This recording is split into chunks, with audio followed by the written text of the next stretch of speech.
New tonight at 6, could you forgive someone who killed your family? That's how one Loveland woman chose to deal with the pain of losing her husband and her 9-year-old daughter in a drunk driving accident. And that woman now is trying to get a face-to-face meeting with the killer. Sally Mamdouh talked to her, and it's pretty unusual, Sally.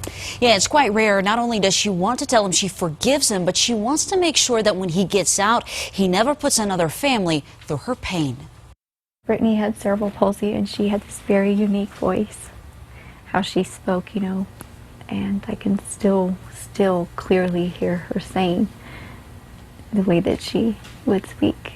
She'd say, "Really? Really, Mom?"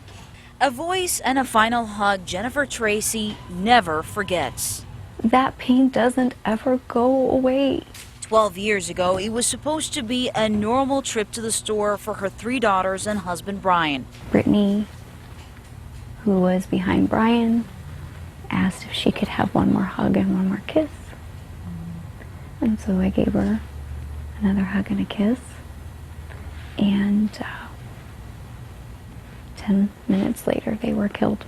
Jennifer's 2 other daughters, Amber and Michaela, survived the crash caused by Veldemir Gunin, who was driving drunk. And instead of spending years making sure the man who robbed her of her family never gets out, Jennifer has forgiven him. Forgiveness to me is saying, I may still feel anger and pain, but I'm going to use that to do something positive.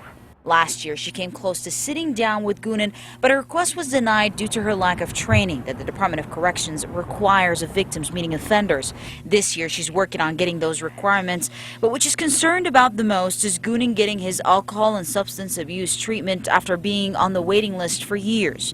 She says if he does, she'll advocate for him to be granted parole during this Thursday's hearing. My baby's gone, and the love of my life is gone, and you still have room in your heart to want to see this man and actually help him. Right. How is that possible? Well, and I'll tell you how it's possible, because if I could, I'll ask you a question. Is there anything that I can ever do to bring them back? Gunin's parole hearing is this Thursday. If he meets his requirements, he could be granted his parole. In the studio, Sally Mamdouh, Denver 7.